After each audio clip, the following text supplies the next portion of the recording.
All right, we're at Indigenous America Part 2. So we're going to leave South America and head back up to Native North America.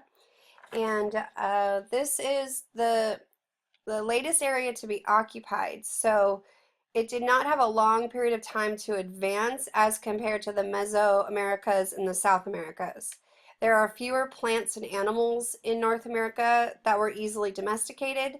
So this led to a nomadic lifestyle for many tribes. The Puebloan tribes is in the deserts of the Southwest. So you'd want to, so if you see right here, we've got the Puebloan down here, and that's really New Mexico, Arizona, and into obviously Mexico. And they were the first complex society to domesticate maize in the first millennium CE. They did create a trading network that linked to the Mesoamericas and the Pacific, but it went into decline in the 14th century as droughts came on and as populations dispersed across the countryside. And then we have the Mississippians, which is in the, well, it kind of is in this area right here. It's kind of both sides. The Mississippians are the eastern woodland cultures developed around 800 CE. This was a complex group of cultures which developed around the region. They saw a development of social hierarchy, centralized power, and towns. One of the things they did is they built mounds to bury the dead, and presumably this was done for ceremonial purposes. Each tribe is unique with different values and practices, however, they have some commonalities.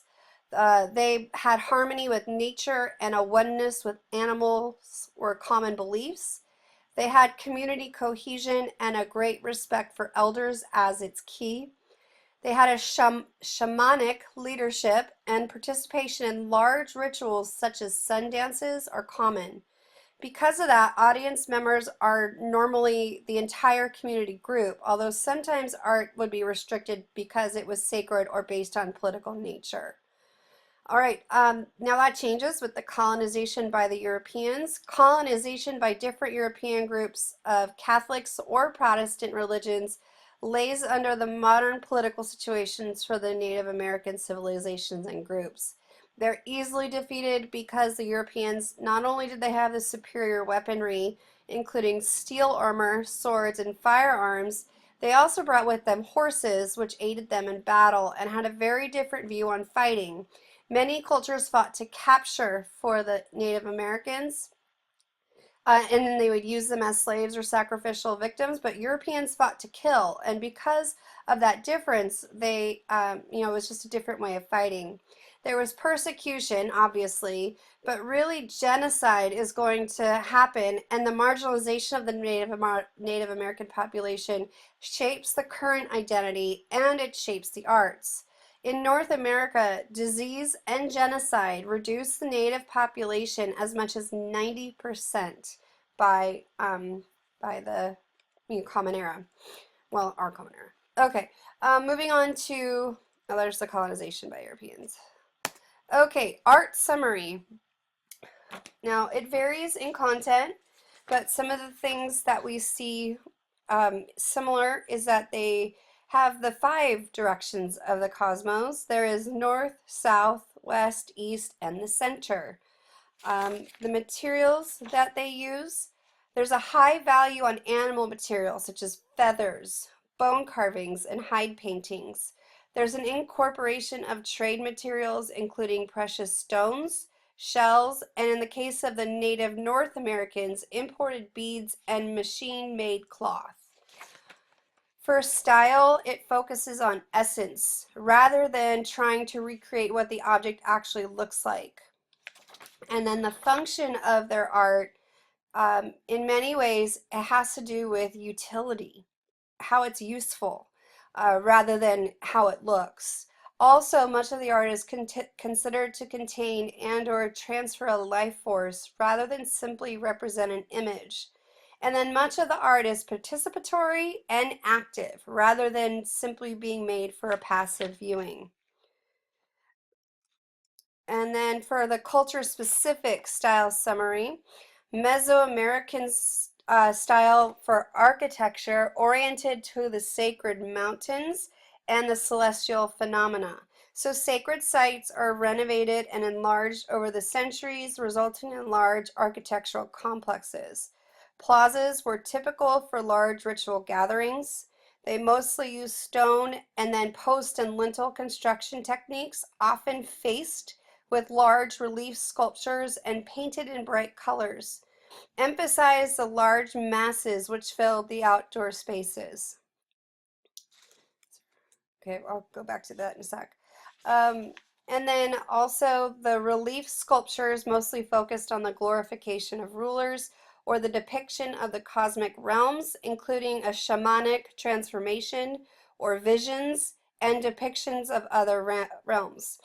They highly valued green materials, and that included the mineral jadeite and then the quetzal feathers, which we're going to talk about with the feathered headdress when we get to that. And that may be linked to water or vegetation.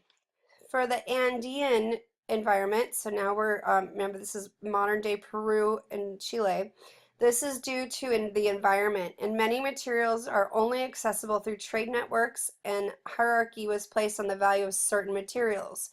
So featherwork, textiles, and green stone were at the top, and then metalwork and bone, obsidian and stone were at the middle, and then ceramics and wood are at the lower end. So art tends to explore animal and plant imagery, mountain veneration, the sculpting of nature itself, and the organic integration of architecture within the environment, and that's seen mostly with Machu Picchu. Almost all the art became grave goods for use in the afterlife, so art also concerned the non-terrestrial world of the cosmos. Shamanic visionary experience is also a strong theme, especially for humans transforming into their animal selves. Okay, and then we have Native North American art. Sorry. They used earthworks. We'll get to talking about earthworks when we get to the Great Serpent Mound. They also used stone and mostly adobe architecture, wood and bone carving, complex weaving and basketry. They did hide paintings, ceramics and quill work, and beadwork.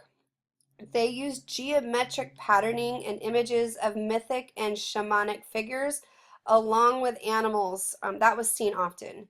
And then with their ritual objects, they would wear, carry, or use during special ceremonies in front of large audiences. And the more active work of art was, the more it was believed to contain and transfer life force and power.